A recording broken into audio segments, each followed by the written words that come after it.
नमस्कार, आप सभी का तहे दिल से बहुत बहुत स्वागत।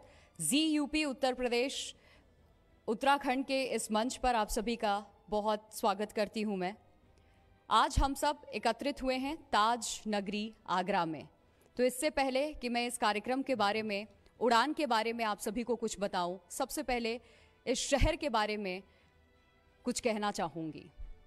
पावन यमुना के किनारे बसे इस ऐतिहासिक नगरी का परिचय मैं आपको देने जा रही हूं। हम सब जानते हैं कि दुनिया के 7 अजूबों में शुमार ताजमहल इसी शहर में है और स्वाद से सराबोर पेठे की मिठास भी यहीं से मिलती है, जो दुनिया के हर कोने में फैली हुई है। आगरा अपनी खूबसूरती के लिए दुनिया भर में प्रसिद्ध है। आगरा ने हिंदुस्तान के विकास की नई इबारत भी लिखी है। यहाँ पर्यटन के अलावा लघु उद्योग क्षेत्र भी बड़ी तेजी से विकसित हुए हैं। यहाँ का चमड़ा उद्योग पारंपरिक और मूल उद्योगों में से एक है। ताज नगरी में खूबसूरती को देखने के लिए देश दुनिया से पर्यटक पहुँचते हैं और आज इस प्रेम की नगरी में जी उत्तर प्रदेश उत्तराखंड अपनी खास पेशकश उड़ान में आप सभी का स्वागत करता है। उड़ान सपनों की, उड़ान मेहनत की, मशक्कत की, उड़ान इरादों के वादों की, उड़ान कुछ कर जाने के हिम्मत की, उड़ान सफलता की, उड़ान सोच की, ईमानदारी की, उड़ान उपलब्धियों की। अलग अलग शहरों में हमने इस कार्यक्रम को आयोजित किया और आज ये मंच उन सभी लोगों के लिए जिन्होंने अपने अपने क्षेत्र में कुछ कर दिखाया है, मिसाल बने लोगों के लिए एक माइलस्टोन सेट किया है। और सबसे पहले अब हमारे बीच मौजूद हैं योगी सरकार में उच्च शिक्षा मंत्री योगेंद्र उपाध्याय जी। मैं चाहूंगी तालियों के साथ इनका जोरदार स्वागत किया जाए, हमारे खास मेहमान। और इस कार्यक्रम की ओर हम बढ़े, चर्चा की ओर हम बढ़े, उससे पहले मैं मंच पर आमंत्रित करना चाहूंगी जी उत्तर प्रदेश उत्तराखंड के चैनल हेड रमेश चंद्रा जी को। आग्रह करूंगी मंत्री जी को अपने साथ मंच पर लेकर आए लैंप लाइटिंग के लिए। अजीत सिंह जी को, एसोसिएट एडिटर हमारे, साथ ही एबीपी सेल से विपुल सिंह जी को, आप भी मंच पर आए। और मैं चाहूंगी इस कार्यक्रम की औपचारिक शुरुआत करें हम प्रभु वंदना के साथ, लैंप लाइटिंग के साथ।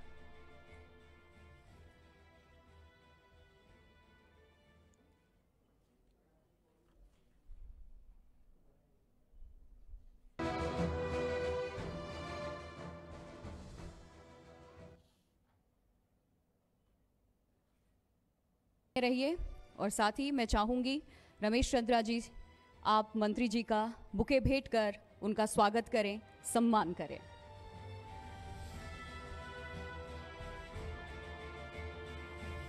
जोरदार तालियां हो जाएं। यूपी सरकार के मंत्री इस वक्त हमारे साथ मौजूद हैं, जिनसे कई विषयों पर आज चर्चा होने वाली है।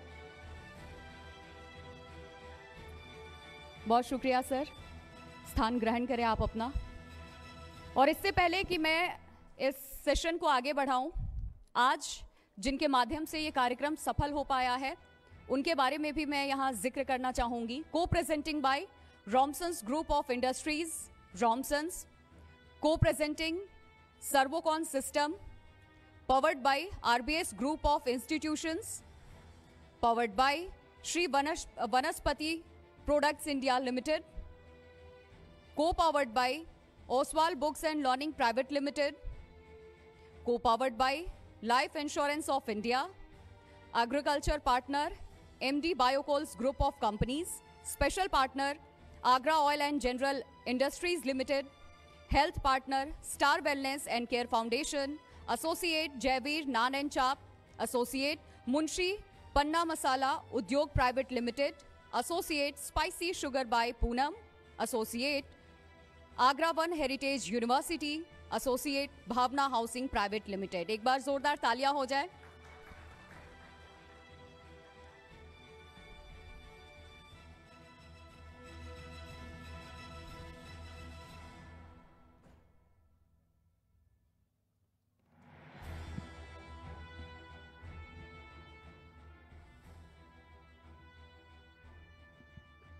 बहुत स्वागत है आपका सर इस मंच पर। आज सपनों की उड़ान के बारे में हम बात करेंगे और चूंकि प्रदेश के उच्च शिक्षा मंत्री इस वक्त हमारे साथ मौजूद हैं योगेंद्र जी, तो इनसे हम बातचीत को आगे बढ़ाएंगे। और सबसे पहले हम बात करेंगे, आज हम आगरा में मौजूद हैं। जब आपने कमान इस प्रदेश की संभाली, तब से लेकर के अब तक आपने क्या कुछ बदलाव किए हैं, तब क्या चुनौतियां थी और आज कहाँ आप खुद को देखते हैं? देखिए, जब मैं पहली बार चुना गया तो वहाँ से शुरू करता हूँ। आगरा में पानी की बहुत विकराल समस्या थी जी। 100 MLD पर डे या मिलियन लीटर पर डे पानी यमुना से मिलता था और आगरा को आवश्यकता थी 400 मिलियन लीटर पर डे की। यमुना में ही पानी नहीं मिल पाता था तो कहाँ से पानी सप्लाई होता जी। आगरा पलायन का शहर बन चुका था। तो मैंने अहद लिया, संकल्प लिया कि इस समस्या का निदान मैं आगरा को दूंगा। और ईश्वर की कृपा हुई कि जिस अहद को मैंने लिया वो 2019 के आते आते पूरा हुआ। 9 जनवरी 2019 आगरा वासियों के इतिहास की वो तारीख बन गया है कि जिस समय मेरे नेता मोदी जी ने योगी जी की उपस्थिति में बटन दबाया और इस यमुना मैया के शहर में गंगा मैया आई। आज 350 million litre per day Ganga जल मिल रहा है और 100-125 million litre per day Yamuna जल। अब पानी इफरात में है और उसके डिस्ट्रीब्यूशन का भी इंतज़ाम किया। लगभग 250 करोड़ की योजना तो अभी योगी जी ने दी है, जो कि आगरा में घर घर पानी सप्लाई होगा उससे, यही गंगा जल। और उससे पहले मैंने अपने क्षेत्र के लिए और थोड़ा सा उत्तर, आगरा उत्तर जो है उसके पार्ट के लिए लगभग 180 करोड़ की योजना दी, जिससे कि पानी जो आया है वो घर घर पहुंच सके। नंबर 1, इसीलिए आपको आगरा का भागीरथ भी कहा जाता है। हाँ, ये स्नेह है जनता का आगरा का, जो मुझे आगरा की भागीरथ कहते हैं। वैसे मैं तो उनसे कहता हूँ कि करता है तू कन्हैया, मेरा नाम हो रहा है। सब ईश्वरी कृपा से होता है काम। उसने हमको इसलिए चुना, हम कर गए, ये उसी की कृपा है। नहीं, बहुत बड़ा काम था, इसमें कोई शक नहीं। आज भी जब उन पन्नों को मैं पलटता हूँ तो मैं सोचता हूँ ये काम मैंने कैसे कर दिया। दूसरा, मेरे क्षेत्र के इर्द गिर्द जो क्षेत्र था, सीवेज समस्या थी, सीवर लाइन थे ही नहीं। तो मैंने लगभग 280 करोड़ रुपए की योजना दी इस शहर को और उससे सीवर सिस्टम, घर घर सीवर लाइन से जुड़ा। तीसरा, मानव जीवन में शिक्षा, चिकित्सा, पढ़ाई और दवाई, दो की आवश्यकता होती है। आगरा का एसएन मेडिकल कॉलेज एक जमाने का, यानी हिंदुस्तान के 3 बड़े मेडिकल कॉलेजों में और प्राचीनतम मेडिकल कॉलेजों में एक था। वो दुर्दशा को प्राप्त हो चुका था पिछले दिनों। यानी 2017 में जब मैं दोबारा चुना गया और मैंने सोचा इसका अपग्रेडेशन करें, इसको एम्स स्तर तक लाएं, तो मैं जब उसको सर्वे करने गया था तो आपको उस दुर्दशा का ज्ञान होगा आज का क्या। तो मैं पहुंचा जब, तो वहाँ गर्ल्स हॉस्टल की लड़कियां आई, बोली सर हमारा हॉस्टल देखिए। तो मैंने कहा मैं हॉस्टल देखने नहीं आया हूँ, मैं ये देखने आया हूँ कि कहाँ कहाँ कौन कौन सा डिपार्टमेंट खुल सकता है, सुपर स्पेशलिटी विभाग के लिए जगह कौन सी हो सकती है। तो बोले एक बार देखिए तो सही। तो मैंने प्रिंसिपल को बुलाया, तो देखने गया जब, तो गर्ल्स हॉस्टल के बाथरूम में दरवाजे नहीं थे। ये एक सीन है कि कैसा रहा होगा एसएन मेडिकल कॉलेज आगरा उस समय की सरकारों में। और आज कोई भी जाके देख सकता है। हमारे प्रधानमंत्री जी की आशीर्वाद से उन्होंने जो प्रधानमंत्री स्वास्थ्य सुरक्षा योजना के अंतर्गत आगरा के एसएन मेडिकल कॉलेज को जब हमने उनसे प्रयास किया तो उसमें लिया है और 300 करोड़ उत्तर प्रदेश सरकार को दिए और 200 करोड़ उत्तर प्रदेश सरकार ने। आज वहाँ पर आमूलचूल परिवर्तन हो रहा है। आज वहाँ का आई ऑपरेशन थिएटर ये एम्स से बेहतर है। वहाँ पर जो बर्न यूनिट बन रही है सफदरजंग से बेटर बन रही है। वहाँ पर सुपर स्पेशलिटी विभाग की बिल्डिंग बन चुकी है, आगे उसके काम होने हैं। एसएन मेडिकल कॉलेज से मर्ज कराया लेडी लाइल हॉस्पिटल को, क्योंकि एम्स स्तर तक पहुँचाने के लिए एक आवश्यक होता है कि 70 एकड़ के लगभग ज़मीन चाहिए। एसएन मेडिकल कॉलेज में नहीं थी। 19 एकड़ का बगल में लेडी लाइल हॉस्पिटल था, उसको उसमें मर्ज करवाया। माननीय योगी जी ने मेरी बात को सुना, समझा और उसको मर्ज करवा दिया है। अब एम्स स्तरीय जितनी भी सुविधाएं होंगी आगरा को मिलेंगी। अब आगरा वासियों को जब वो पूरा हो जाएगा तो अपने इलाज के लिए दिल्ली, चेन्नई, जयपुर, लखनऊ नहीं जाना पड़ेगा, यहाँ का इलाज यहीं होगा। यह मैंने आगरा को दिया है। इसी प्रकार शिक्षा में यदि आप सिर्फ आगरा की बात करें या उत्तर प्रदेश की, आप बताएं तो उसी हिसाब से मैं बात करूंगा। अभी तो आगरा के बारे में बता रहा हूँ। आगरा, उत्तर प्रदेश, पूरे उत्तर प्रदेश के बारे में भी आपसे जानना चाहेंगे, ना सिर्फ आगरा के ही बारे में, क्योंकि 1 करोड़ कम से कम युवाओं को रोजगार भी आपको देना है, जैसा आप लोगों ने वादा भी किया था। तो शिक्षा के स्तर को कैसे सुधारा जा रहा है? सिर्फ टेक्निकली स्ट्रॉन्ग हो और टेक्निकली जो डिग्रीज हैं लोग ज़्यादा ले पाएँ, और ना सिर्फ डिग्री वो लें बल्कि उनको अपने ही क्षेत्र में रोजगार भी मिले। तो इसके लिए किस तरीके से आप काम कर रहे हैं? सरकार कैसे काम कर रही माननीय है? योगी जी के आने से पहले उत्तर प्रदेश का पूरे देश में शिक्षा का परसेप्शन क्या था, ये मुझे कहने की आवश्यकता नहीं है। किसी भी प्रदेश या देश की जनता का इससे बड़ा दुर्भाग्य नहीं हो सकता कि उसका कोई राजनीतिक दल यह कहकर वोट मांगे कि हमको आप वोट देंगे तो हम तुम्हें नकल का अधिकार देंगे। इस प्रदेश की सरकार का इस प्रदेश की जनता के दुर्भाग्य था कि ऐसे लोग आए और यहाँ की एजुकेशन का बंटाढार कर गए। योगी जी की सरकार में, योगी जी 1 में पूरी लाइन पटरी पर आई, पूरी व्यवस्था को पटरी पर लाए, और योगी 2 में तेजी से चल पड़ी है। उसका उदाहरण ये मैं बताऊंगा आपको कि इससे पहले उत्तर प्रदेश का एक भी विश्वविद्यालय B+ नैक की रैंकिंग में नहीं था। आज 4 विश्वविद्यालय सरकारी, 1 मेडिकल विश्वविद्यालय और 5 निजी विश्वविद्यालय A++ की श्रेणी में आ गए हैं। यह प्रयास जो हम लोगों ने शिक्षा का स्तर ऊपर करने की कोशिश की है उसका परिणाम है। और 7 ऐसे विश्वविद्यालय हैं जो उस मुहाने पर खड़े हैं, A+ या A++ रैंकिंग में आ जाएंगे। नंबर 1। दूसरा ये कि शिक्षा में जब कंपटीशन होगा उसमें नए लोग और अच्छे लोग आके इस व्यवस्था से जुड़ेंगे तो निश्चित रूप से कंपटीशन में, प्रतिस्पर्धा में क्वालिटी मिलती है।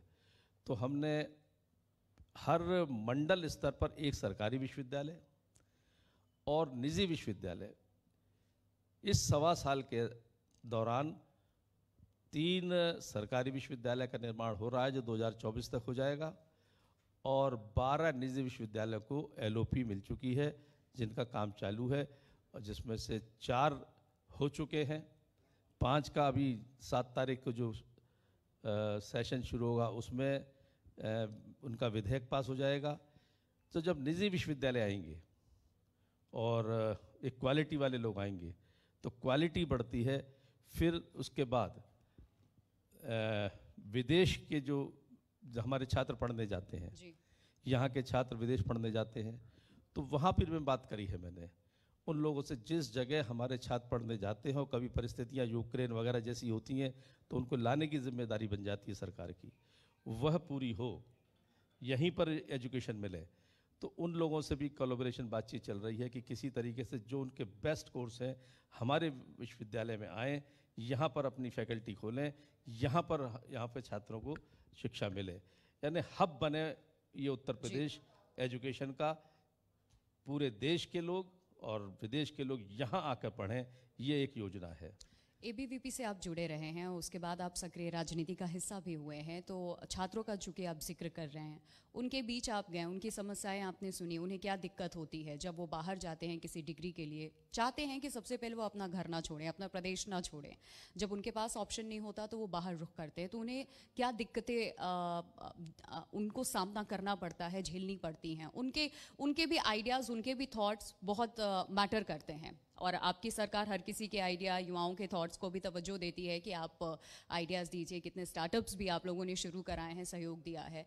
तो ऐसी कौन सी चीज़ है जो आपको लगता है कि इस ओर अब हमें ध्यान देने की ज़रूरत है छात्रों के बेहतर भविष्य के लिए, कि ये सुविधा उन्हें मिले, सरल भाषा में उन्हें और पढ़ाया जा सके, टेक्निकली स्ट्रॉन्ग किया जा सके? अभी भी मैं यहाँ आने से पहले अखिल भारतीय विद्यार्थी परिषद के कार्यक्रम से आ रहा हूँ। वहाँ छात्र नेताओं, छात्रों से मिलकर कुछ समझ के आया हूँ, और मैं हमेशा शिक्षार्थी तो हमेशा हूँ, क्योंकि शिक्षा विद्यार्थी हमेशा बने रहना चाहिए, हर एक से कुछ सीखना चाहिए। तो वहाँ से भी कुछ लेकर आया हूँ जिससे कि अपने क्षेत्र में कुछ दे सकूँ। छात्रों को सबसे बड़ी रोजगार की समस्या थी। अब जितनी यूनिवर्सिटीज़ खुल रही हैं, जितनी फैकल्टीज़ खुल रहे हैं, अपग्रेडेशन हो रहा है, रोजगार के अवसर भी मिल रहे हैं। अभी जितने अल्पसंख्यक कॉलेज हैं, इन सब में इस साल के अंत तक मेरा अंदाज है, शुरुआत हो गई है, लगभग 200 लेक्चरर्स की और 200 क्लास 3 नौकरी की वैकेंसीज फ्लोट होने वाली हैं, जिसमें से कुछ हो चुकी हैं, लगभग 100 की तो हो चुकी। और इस साल के अंत तक लगभग 1000 से ऊपर अल्पसंख्यक कॉलेजों को वो जो लेक्चरर्स वगैरह की जो नौकरी वैकेंसीज निकलेंगी, पब्लिश होंगी, तो उन नौजवानों को अवसर मिलेगा। ऐसे ही अन्य क्षेत्र हैं, जब नए विश्वविद्यालय खुल रहे हैं तो वहाँ भी उनको अवसर मिल रहा है।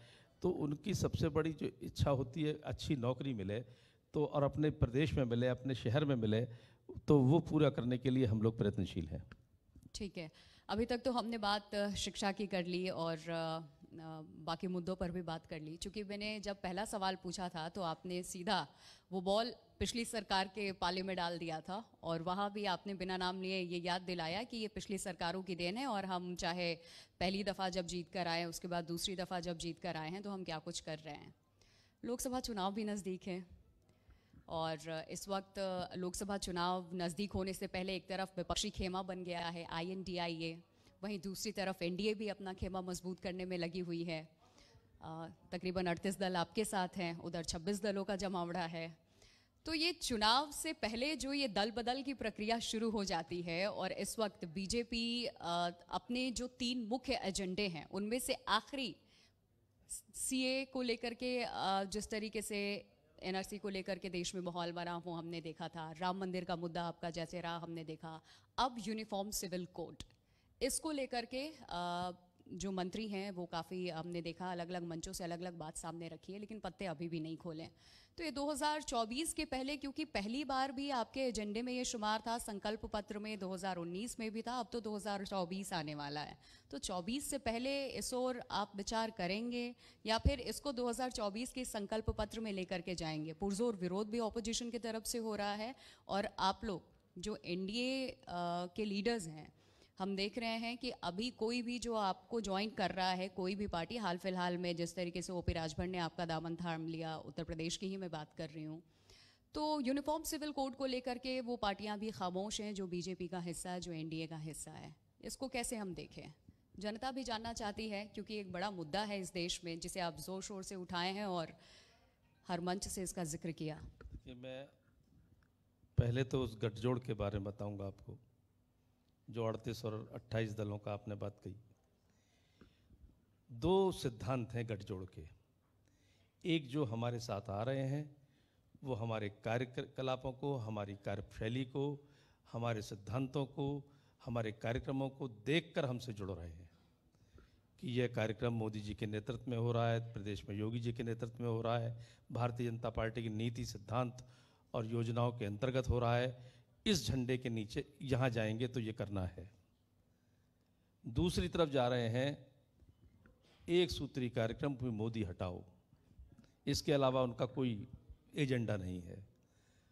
तो वो जो जोड़ रहे हैं, बीजेपी को ऐसा क्यों लगता है कि और कोई एजेंडा नहीं है विपक्ष के पास? ना बताएं तो सही, वो कहते यही हैं कि हमें मोदी को हटाना है, इसके अलावा यहीं से शुरुआत जब यहाँ से करते हैं और हम करते हैं कि हमें देश में ये देना है, तो कहीं का ईंट कहीं का रोड़ा, भानुमति ने कुनबा जोड़ा, वो कुनबे को जोड़ रहे हैं। हम एक मुद्दे पर जो हमारे साथ सहमत हैं उनको जोड़ रहे हैं। अब दूसरी बात पर आता हूँ मैं जी। हाँ बताएं, कुछ कहा? नहीं, यूनिफॉर्म सिविल कोड को लेकर। हाँ, उस पर ही आ रहा हूँ मैं। जहाँ तक यूनिफॉर्म सिविल कोड का सवाल है, एक सवाल सीधा मेरा ये है, क्यों नहीं यूनिफॉर्म सिविल कोड हो? अब एक देश है, एक जनता है, तो क्यों नहीं एक कानून हो? जो कहते हैं कि हमारा कानून अलग हो, तो ये बता सकेंगे क्या उनका शरिया के हिसाब से फिर उनके क्रिमिनल एक्शन भी हो, उनके IPC पे न चलें, फिर शरिया कानून से चलें? चोरी में हाथ काटे जाते हैं तो इस बात पर भी तो आए ना कि आईपीसी नहीं, हमें चोरी पे हाथ काटने वाली सजा दीजिए। किसी और अपराध पे पत्थर मार के मार दिया जाता है, उस अपराध को माने ना, फिर शरिया में ही लिखा हुआ है। इसलिए हम सांप्रदायिक बात नहीं करते, हम कहते हैं एक देश, एक निशान, एक विधान, एक प्रधान। हम शैशव काल से, जब भारतीय जनसंघ बना था या भाजपा बनी थी, तब से कुछ संकल्प, कुछ सिद्धांत लेके चले थे, उन्हीं पे चल रहे हैं। चाहे वो 370 हटाने की बात हो, 34 से हटाने की बात हो, राम जन्मभूमि के निर्माण की बात हो, जो जितने भी हैं, सांस्कृतिक चेतना को जागृत करने के हमारे जो आइकॉन हैं उनके बात हो, तो उन सब को हम पूरा कर रहे हैं। इसमें कॉमन सिविल कोड भी है, यह भी संकल्प है हमारा, उसका विकल्प नहीं होता, हम संकल्प पूरा करते हैं। लेकिन देखिए, अभी तो ड्राफ्ट भी तैयार नहीं हुआ है, इस पे चर्चा भी नहीं हुई है क्योंकि ड्राफ्ट ही अभी नहीं तैयार हुआ है। लेकिन उसके पहले ही all India Muslim personal law board की तरफ से देखा होगा, एक सर्कुलर जारी किया गया, बाकायदा वहाँ पे एक स्कैनर दिया गया कि आप इस चीज़ का विरोध करिए, और ये हवाला दिया जा रहा है, ये भ्रम की जो स्थिति या राजनीति कह लूँ वो इस वक्त पैदा की जा रही है कि आपकी जो धार्मिक स्वतंत्रता है वो छिन जाएगी। तो इस चीज से आप कैसे लोगों को ये समझा पाएंगे? उसके लिए आपकी क्या रणनीति है, क्या स्ट्रेटेजी? आप एकदम से इस चीज को लागू भी नहीं कर सकते क्योंकि भ्रम की स्थिति है। खास करके मैं मुसलमान वर्ग का यहाँ पर जिक्र करना चाहूंगी क्योंकि उनकी तरफ से भी ये कहा जा रहा है कि सीधे तौर पे यूनिफॉर्म सिविल कोड अगर आता है तो आपकी धार्मिक स्वतंत्रता पर ये चोट होगा, आज़ादी आपकी छिन जाएगी। तो लोगों को अपने साथ लाने के लिए, जोड़ने के लिए और ये भ्रम दूर करने के लिए क्या है तैयारी आप लोगों की? देखिए, ये भ्रम पैदा करने वाले हमेशा भ्रम पैदा करते रहेंगे। CAA पे उन्होंने भ्रम पैदा किया, 370 पे भ्रम पैदा किया कि सबको जो राष्ट्रीय प्रश्न है उनको सांप्रदायिकता की तरफ मोड़ना, ये उनका एक उद्देश्य रह गया है और इस शॉर्टकट मेथड राजनीति करने का है। राष्ट्रीय मुद्दों पर एक होकर सहमत होना और राष्ट्रीय मुद्दों की बात करना, ये उनके जहन में ही नहीं है। अब वो जब लोग मिसगाइड होते हैं, CAA पे मिसगाइड हुए, आज सबको स्पष्ट हो गया, धीरे धीरे सब स्पष्ट हो जाता है कि CAA से किसी को नुकसान नहीं है। किसकी नागरिकता गई? कोई आज एक उदाहरण बता दे जो कह रहे थे हम लोगों की नागरिकता छीन लेंगे, उठा के फेंक देंगे, तरह तरह के भाषण होते थे और बड़े बड़े विद्वान लोग ये भाषण करते थे। तब बड़ा ऐसा लगता था कि क्या ये लोग पढ़े लिखे बुद्धिजीवी हैं जो देश को जिनकी जिम्मेदारी देश को दिशा देने की है, देश के जनता को दिशा देने की है, या दिग्भ्रमित करने की है? तो ये बड़ा भारी अंतर था। तो अगर इसमें भी वातावरण तैयार है, हम लोग बहुत पहले से कहते आ रहे हैं कि कॉमन सिविल कोड होना चाहिए, एक जनता एक कानून, पढ़ाएंगे, बताएंगे, भ्रम करने वाले भ्रम पैदा करेंगे, लेकिन हाथ कंगन को आरसी क्या, पढ़े लिखे को फारसी क्या, जो सामने आएगा वो सबको दिखेगा। कब जब कॉमन सिविल कोड में किसी की धार्मिक स्वतंत्रता का हनन नहीं होगा, और जो ऐसी बातें करते हैं सांप्रदायिक बातें, उन्हीं के लिए तो मैं कहता हूँ ना, इस पर भी बात करो कि शरिया के हिसाब से क्रिमिनल एक्ट कानून भी चले, तब वो चुप हो जाते हैं। जिस तरीके से हमने देखा, आपने इन चीज़ों को कहा कि हम इसको दूर करने की कोशिश करेंगे और आईपीसी को आप बीच में लेकर के आए हैं कि शरिया से नहीं, आईपीसी के सेक्शन से चलती हैं चीज़ें, तो आप इसको मानिए। यही कहा भी जा रहा है कि एक देश एक विधान, तो एक कानून क्यों नहीं होना चाहिए। उत्तर प्रदेश की अब मैं बात कर रही हूँ क्योंकि लोकसभा चुनाव है और अभी पूर्वांचल तो मजबूत होता हुआ दिख रहा है क्योंकि ओपी राजभर अब आपके साथ आ चुके हैं। गठबंधन हर बार होता है, कुछ चुनावी गठबंधन होता है, कुछ चुनाव के बाद वो टूट भी जाते हैं और कुछ वो गठबंधन आगे चलता रहता है। इसके पहले भी ओपी राजभर की नाराजगी हमने विधानसभा चुनाव में भी देखी थी। ये सवाल इसलिए क्योंकि कहीं ना कहीं जनता के जहन में भी ये सवाल होता होगा। आप लोग सब साथ मिलकर के चुनाव तो लड़ते हैं, कई बार सीट शेयरिंग की जब बात आती है राज्य स्तरीय, खास करके जब छोटे छोटे दलों को एनडीए बनी, बीजेपी साथ लेकर के चल रही है, तो उस फॉर्मूले पे आप फिट नहीं हो पाते हैं। चुनाव से पहले कई बार वो आपका गठबंधन टूट जाता है या फिर कई बार चुनाव के बाद टूट जाता है। इस देश को एक स्थिर और मजबूत सरकार चाहिए और इस बार चूंकि ये लोकसभा का चुनाव है, तो ऐसे में पूर्वांचल को आपने साध लिया है और पश्चिमी उत्तर प्रदेश, आरएलडी की मैं बात कर रही हूँ क्योंकि चर्चाएं वो भी हो रही हैं, तो क्या उनसे भी बातचीत चल रही है? और इस बार जो ओपी राजभर के साथ गठबंधन हुआ है, वो गठबंधन कितना मजबूत, आश्वस्त हैं? देखिए, पिछले विधानसभा के चुनाव में भी ओपी राजभर और जयंत चौधरी, ये हमारे साथ नहीं थे, लेकिन 2/3 बहुमत से योगी जी की सरकार वापस आई।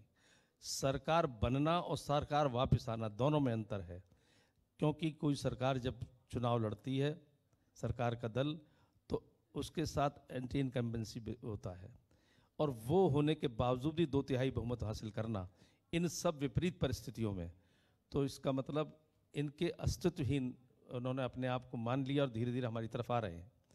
और जब मोदी जी की बात है, पूरा देश नहीं पूरा विश्व मानता है।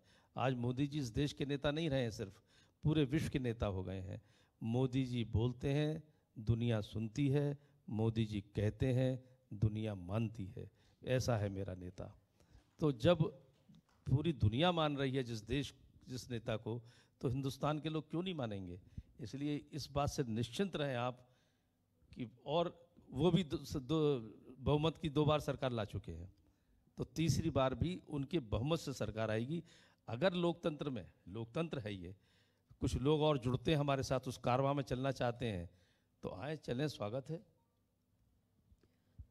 एक तरफ 26 दल हैं, INDIA, और INDIA हम इसलिए कहते हैं क्योंकि उसको इंडिया नाम देने की कोशिश की थी। प्रेस कॉन्फ्रेंस भी हुआ था जब दूसरी ऑपोजिशन की ये बैठक खत्म हुई, तो ये कहा गया था ममता बनर्जी की तरफ से भी कि ये इंडिया वर्सेस NDA की लड़ाई है। तो ये सीधे सीधे NDA को देश के सामने ला करके खड़ा करने वाली एक तरीके से बात हो गई। इसी वजह से ये नाम भी शायद रखा गया, जिसको लेकर के चर्चाएं भी हुई थी। तो इस चीज़ का जवाब NDA कैसे देगी? क्योंकि उन्होंने कहीं ना कहीं आपके सामने, जनता के सामने ये छवि प्रस्तुत करने की कोशिश की है कि ये NDA है और हम इंडिया वाले हैं, यानी कि हम देश के साथ हैं, ये देश के विरोध में हैं। कई लोग अपना नाम भगवान स्वरूप रखते हैं, हो सकता है यहाँ भी कोई बैठे हों, क्या वो भगवान का स्वरूप हो जाएंगे? तो नाम से वह आत्मा तो नहीं है ना, उनकी आत्मा तो विदेशों में अटकी हुई है। कोई चीन की तरफ देखता है, कोई पाकिस्तान की तरफ देखता है, कोई अमेरिका की तरफ देखता है। इस देश की चिति से, इस देश की प्रकृति से, इस देश की मानसिकता से कौन जुड़ा हुआ है, देशवासी ये देखते हैं। नाम से कुछ नहीं होता, नाम तो कुछ भी रख लीजिए। मेरा नाम योगेंद्र है, मैं कृष्ण भगवान तो हो नहीं जाऊंगा, तो नाम से क्या है? आपने कहा सबकी अपनी सोच है और इस तरीके से वो नाम रख रहे हैं। और समाजवादी पार्टी के एक लीडर हैं जो हाल फिलहाल में जिन्होंने ताज़ा बयान, वैसे तो हमेशा वो सुर्खियों में रहे हैं, कभी रामचरितमानस को लेकर के, और कभी उन्होंने चुनाव के वक्त नारा भी दिया था श्री राम को लेकर भी, और इसके अलावा भी हाल फिलहाल बद्रीनाथ और केदारनाथ धाम को लेकर उन्होंने कहा है। और ख़ास करके ये कहा है उन्होंने कि ये जो जितने भी हिंदुओं के मंदिर हुआ करते थे, पहले वो बौद्ध के मठ हुआ करते थे। तो ऐसे जो आजकल ज्ञान समाज में देने की कोशिश की जा रही है, वो कितना घातक होता है। जो सच नहीं है लेकिन फिर भी इस तरीके की बातें, वो जन नेता है, वो राजनेता है, लोग उन्हें सुनते हैं, उनमें विश्वास रखते हैं, और तभी वो उस पद पर भी आज हैं, वहाँ तक पहुँचे हैं। तो अब ऐसी स्थिति से निपटने के लिए आप लोगों की क्या तैयारी है, और क्यों बार बार आप लोगों को ला करके एक धर्म के आड़े खड़ा कर दिया जाता है, सवाल खड़े कर दिए जाते हैं? ऐसी छवि क्यों आप लोगों की बनाई गई है? देखिए, जहाँ तक जिस नेता का सवाल है, जिन्होंने रामचरितमानस के उस विषय पर एक चौपाई पर सवाल उठाए, या तो वो भ्रम पैदा करते हैं जनता के बीच में, और या वो अज्ञानी है। हिंदी साहित्य में यमक अलंकार भी है, श्लेष अलंकार भी है। कनक कनकते सौगुनी मादकता दिखाए, जा खाए बोराए जग जा पाए बोराए। यहाँ कनक के दोनों अर्थ हैं। रहीमन पानी राखिए बिन पानी सब सून, पानी गए न उबरे मोती मानस चून। यहाँ पानी के 3 अर्थ हैं। ऐसी वो जो है कि ढोर गंवार शूद्र पशु नारी, ये ताड़न के, ताड़ने के अलग अलग शब्द हैं अलग अलग स्थान पर। तो या तो वो इतना साहित्य नहीं जानते इसलिए वो ऐसी बात करते हैं, अज्ञानी है, और जानते हैं तो भ्रम पैदा करने की कोशिश करते हैं, लेकिन उनके बाद भ्रम, जनता भ्रमित नहीं है अब ऐसे लोगों से। इनकी हैसियत और इनके बौद्धिक स्तर को जनता जानती है, इसलिए वो जो कुछ बात करना चाहें करें। कभी किसी पे प्रश्न उठाते हैं, कभी किसी पे प्रश्न, शॉर्टकट मेथड किसी एक वर्ग विशेष को खुश करने के लिए, ये नहीं चलेगा। अब अब इस देश में हिंदू को गाली देने से सरकार नहीं बनेगी, नहीं बनेगी। लॉ एंड ऑर्डर को लेकर के आपकी सरकार ने जो काम किया है और उसकी तारीफ हर मंच से हुई है और ना देश विदेश में भी हुआ है। बुलडोज़र एक्शन हमेशा सुर्खियों में रहा है। कई बार बुलडोज़र को लेकर के सवाल भी खड़े किए गए हैं और आजकल हमने देखा सोशल मीडिया पर ख़ास करके ट्विटर की राजनीति भी की जाती है। ट्वीट पे ट्वीट हमने देखा है। तो उस बुलडोज़र एक्शन को लेकर के आप क्या कहना चाहेंगे? वो भी शुरुआत उत्तर प्रदेश से होते होते हमने देखा कि देश के कई राज्यों में वो एक्शन हमें देखने को मिल रहा है और विदेशों में भी उसकी चर्चा हो रही है। कई बार तो इस तरीके की चीज़ें सोशल मीडिया पर आती हैं और जो विदेशों से ट्वीट की गई होती हैं या फिर कुछ कमेंट्स ऐसे लिखा गया होता है, लेकिन जिक्र उसमें उत्तर प्रदेश का होता है। लोग जानते हैं बुलडोज़र एक्शन यूपी सरकार, योगी सरकार। तो इस चीज़ को आप कैसे देखते हैं? क्योंकि ये आपके लिए नेगेटिव भी पोर्ट्रे किया जाता है, तारीफ करने वाले तारीफ कर रहे हैं, साथ चलने वाले साथ चल रहे हैं, लेकिन आपके लिए नेगेटिव भी पोर्ट्रे किया जा रहा है कि ये कोई समाधान नहीं होता है, आप इस तरीके से कार्रवाई नहीं कर सकते। ये करार दिया जा रहा है कि मनमाना रवैया है यूपी सरकार का। इसको कैसे देखते हैं आप? क्या जवाब देंगे? एक समय इस देश में चरखे से क्रांति हुई थी, आज बुलडोजर से शांति हुई है। ये बिल्कुल फैक्ट है ये बात। और जब शांति हुई है उत्तर प्रदेश जैसे जी प्रदेश में, जो कि इस मामले में बदनाम था, इसलिए दूसरे प्रदेश भी एडॉप्ट कर रहे हैं उसको। और मैं तो अभी आंध्र प्रदेश गया था, तेलंगाना, मैंने पूछा वहाँ पर लोगों से क्या है ये हाल, तो बोला कि काश हमारे यहाँ भी कोई योगी होता। जब ये कह रहे हैं लोग, तो इसका हमने बुलडोज़र से शांति सब चाहते हैं और वो प्रतीक बन गया है शांति का।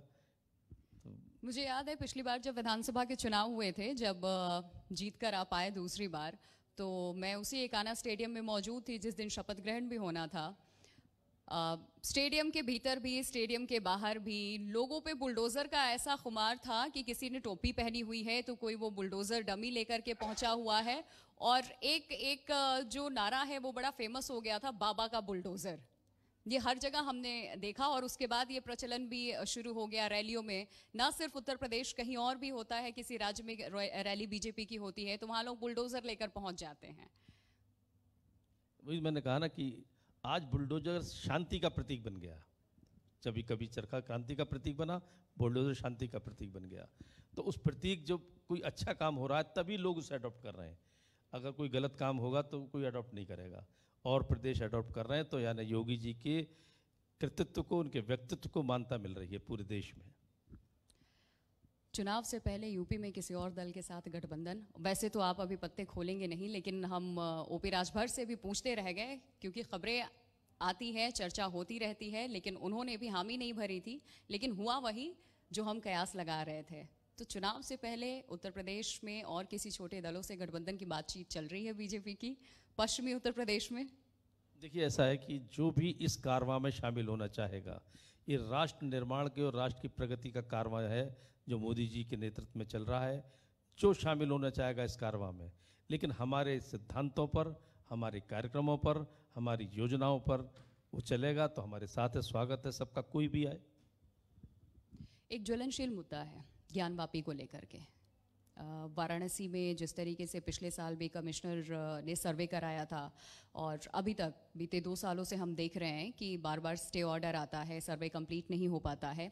और अभी भी इलाहाबाद हाई कोर्ट में आज देखिए इस पूरे मामले को लेकर के फैसला भी आना है। दोनों पक्षों की अपनी अपनी लड़ाई है, अपनी अपनी बातें हैं, लेकिन इसको राजनीतिक मुद्दा भी बनाया जा रहा है। आपको क्या लगता है कि ये चीज़ सही है? क्योंकि ये दो लोगों के, दो धर्मों के भावनाओं से जुड़ा ये मामला है। कोई कहता है कि वो मस्जिद ही था और एक पक्ष ये कह रहा है कि वो मंदिर था, और अलग अलग मुकदमे चल रहे हैं। श्रृंगार गौरी की नियमित पूजा की कोई मांग कर रहा है, कोई चाहता है कि सर्वे होना चाहिए। एएसआई भी अब सर्वे करने गई थी, इस बीच स्टे भी आ गया था।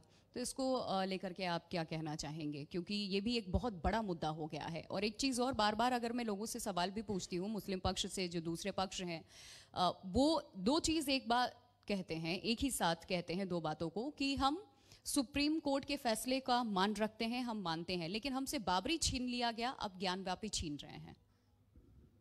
देखिए, हर मुद्दे को, राष्ट्रीय मुद्दे को सांप्रदायिक रूप देना ठीक नहीं है। अगर किसी की वस्तु स्थिति जानने के लिए, सत्य को जानने के लिए, तथ्य को जानने के लिए वैज्ञानिक पद्धति का उपयोग हो रहा है तो विरोध क्यों, सबसे बड़ा सवाल ये खड़ा होता है। भाई ठीक है, सत्य जो आएगा उसको सामने आएगा, स्वीकार करना चाहिए। मैंने देखी है उस जगह को, जिन लोगों ने भी देखा होगा जी। उसकी 3 दीवारों पर आज भी देवी देवताओं की मूर्तियां, घंटे, घड़ियाल, कमल के फूल, स्वास्तिक निशान, आज भी जो कथित ज्ञानवापी मस्जिद है 3 दीवारों पर आज भी है। यानी वो उसको समझाता है, वो दिखाता है कि ये कभी मंदिर तोड़ा गया होगा और उसको तोड़कर जल्दबाजी में मस्जिद बना दी गई। वहाँ पर कभी आज भी आप कहीं पर भी जाइए, नंदी महाराज का मुंह हमेशा शिव जी की तरफ होता है, शिवलिंग की तरफ। जो विशाल पुराना वो है नंदी महाराज, उसका मुंह उसी तरफ है जहाँ पर वो शिवलिंग निकली है। तो उसका जांच हो रही है। हम नहीं कहते कि वो जांच हमारे पक्ष में होगी। अगर लेकिन आप देखिए, बड़ा सेंसिटिव मुद्दा है ये। बार बार वो कहते हैं कि हम देखिए सुप्रीम कोर्ट के फैसले का स्वागत कर रहे हैं, राम मंदिर को लेकर के इतना बड़ा फैसला रहा और उसको ये कह रहे हैं कि स्वागत तो हम करते हैं, लेकिन उसी लाइन में इस चीज को भी वो जोड़ते हैं कि बाबरी आपने ले ली है, ज्ञानवापी को अब आप यहाँ पर हमसे छीनने की तैयारी कर रहे हैं। और तीसरा डर वो बार बार जिक्र अब मथुरा का भी करने लगे हैं। तो ये एक जो मैसेज है, जो मैसेज सर्कुलेट करने की कोशिश की जा रही है, वो कहीं ना कहीं सामाजिक सौहार्द से जुड़ी हुई चीज है और वो सही नहीं है। अगर इस तरीके का मैसेज जा रहा है, आपकी सरकार के ऊपर ये सवाल खड़े हो रहे हैं, चाहे राज्य की सरकार हो या केंद्र की सरकार हो, तो इससे कैसे निपटेंगे सर? मैंने फिर फैसले अदालत देती है, लेकिन बार बार बीजेपी को बीच में ला दिया जाता है। फिर कहा मैंने आपसे कि फैसले अदालत नहीं देती, अदालत तथ्यों पर फैसले देती है। जो उसके सामने तथ्य आते हैं उनका परीक्षण करके वो फैसला देती है। और फिर जो हम कभी मांग करते हैं ये विषय पर, ये भी इतिहास इस बात का गवाह है कि औरंगजेब ने यहाँ पर हजारों लाखों मंदिर तोड़े हैं। जब तोड़े हैं तब कौन क्यों नहीं बोले गए? क्योंकि उनका शासन था। हम 3 की बात करते हैं। यदि मैं आउट ऑफ द वे जाके अपनी मंत्री पद को अलग रख के बात कर रहा हूँ। बिल्कुल, मैं भी योगेंद्र उपाध्याय से जानना चाहती हूँ कि इस संदर्भ में उनकी क्या राय है। हमारे 3 आदर्श इष्ट, एक का प्राकट्य केंद्र मथुरा, एक का प्राकट्य केंद्र अयोध्या, एक का प्राकट्य केंद्र काशी। बाकी तो हम पूरे जितने मंदिर तोड़े गए उनकी बात तो नहीं करते, उनके प्राकट्य केंद्र की बात कर रहे हैं। जन्म स्थान प्राकट्य केंद्र नहीं बदला जा सकता और स्थान बदल सकते हैं, तो उसकी बात कर रहे हैं। और उसकी बात करने पर यदि कोई संगठन विषय उठाता है और आगे बढ़ती है माननीय न्यायालय के थ्रू बात, हम राजनीतिक रूप से बात नहीं कर रहे हैं। अब हम जब माननीय न्यायालय उसको आगे बढ़ा रहा है तो उसमें ऐतराज क्यों कर रहे हैं लोग? उसे सांप्रदायिक रूप क्यों दे रहे हैं? सत्य आने दीजिए। जो मुस्लिम पक्ष है जो इस मस्जिद का पक्ष ले रहा है, मुस्लिम भी कई ऐसे हैं, ऐसी बात नहीं है, मुस्लिम पक्ष भी कई ऐसे हैं। मेरे बड़े मुस्लिम उनसे विद्वानों से बात हुई, कहते हैं कि भाई जो सत्य है वो सामने आना चाहिए, फिर उसे निपटना चाहिए। सौहार्द तो यही है कि अगर हमने कोई गलती की हमारे पूर्वजों ने, हम सुधार लें, ये सौहार्द होगा। ना कि जो गलती की हम उसको सिद्ध करते रहें, उसको उस पर स्थापित दृढ़ रहें, ये स्वार्थ नहीं होगा, ये स्वार्थ बिगाड़ने वाली बात होगी। ठीक है। और राम मंदिर का भी चूंकि आपने जिक्र किया, तो मुझे याद है कि मेरे राम तेरे राम होने लग गए थे। ये हमारे राम की छवि है, ये उनके राम की छवि है। यहाँ तक हमने देखा था कि सबके अपने अपने राम हो गए थे, अपनी अपनी परिभाषा भी हो गई थी। लेकिन बीजेपी के लिए कहा यह जाता है कि ये सबसे बड़ा क्या आपका अचीवमेंट है, और ऑपोजिशन की तरफ से ये सवाल खड़े किए जाते हैं कि आप लोगों के पास यही है। राम मंदिर का मुद्दा आप हर बार लेकर के सामने आते हैं, हर मंच से उसका जिक्र आप करते हैं, और ये 2024 के लिए रास्ता आपने खोला है। तो अब 2024 के आगे की बात करते हैं। वो कहते हैं कि अब अगला जो पड़ाव होगा इनका ज्ञानवापी का होगा। ये इसी पर बात करेंगे। महंगाई, बेरोजगारी को लेकर के ये जिक्र नहीं करते, महिला सुरक्षा की ये बात नहीं करते। तो इसको कैसे देखते हैं आप? क्योंकि आप हर मंच से राम मंदिर का जिक्र करते हैं, तो वो हर मंच से ये सवाल खड़े कर देते हैं कि सिर्फ राम मंदिर के बारे में आप बात क्यों कर रहे हैं?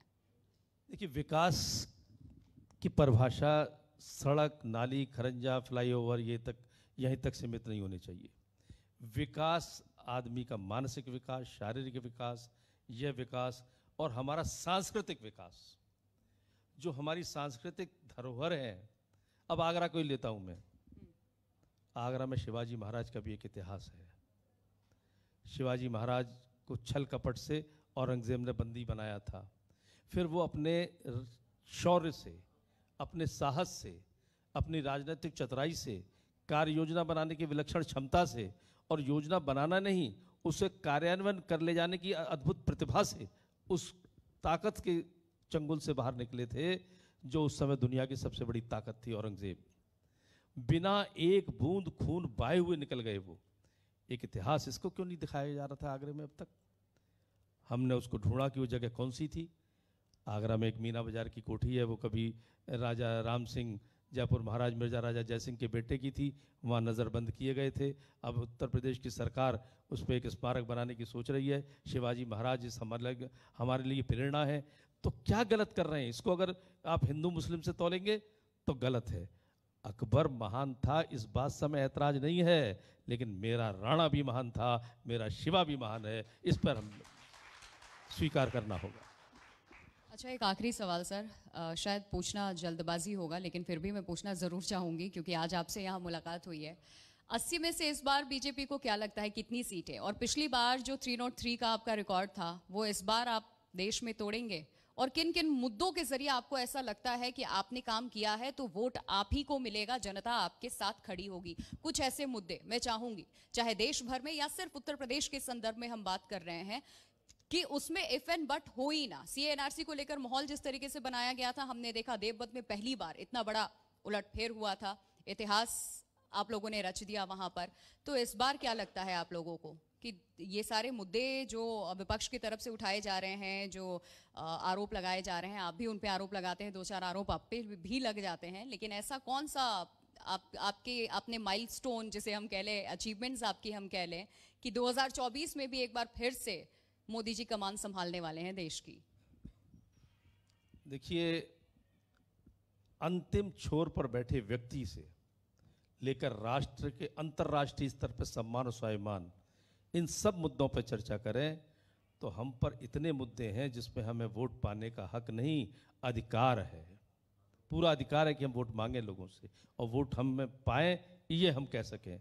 हम अंतिम छोर पर बैठे व्यक्ति की बात करें तो उसे अन्न जल की व्यवस्था करना, उसके आयुष्मान कार्ड से उसकी दवाई की व्यवस्था करना, उसके एजुकेशन की व्यवस्था करना, उसके लिए और जो गैस लेडीज़ की, किसने सोचा इससे पहले किसी प्रधानमंत्री ने, कि जो महिलाएं गांव में कंडों में या लकड़ी से खाना बनाती हैं, उनकी आँखों में रोग होता है और फेफड़े खराब होते हैं, एक बार के खाने में 100 सिगरेट्स का धुआं इनहेल करती हैं।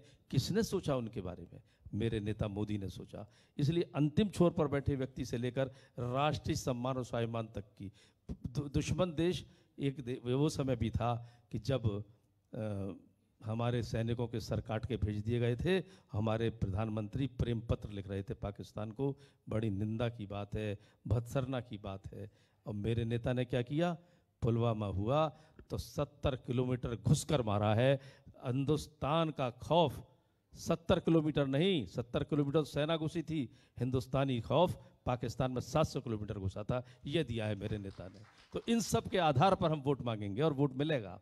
तो राष्ट्रीय अंतर्राष्ट्रीय मुद्दे, मैं एक छोटा सा उदाहरण बताऊं। अभी मुझे पेरिस भेजा था माननीय योगी जी ने और नीदरलैंड। तो मेरे जीजा जी हैं, आज से 20 साल पहले कभी पेरिस गए होंगे।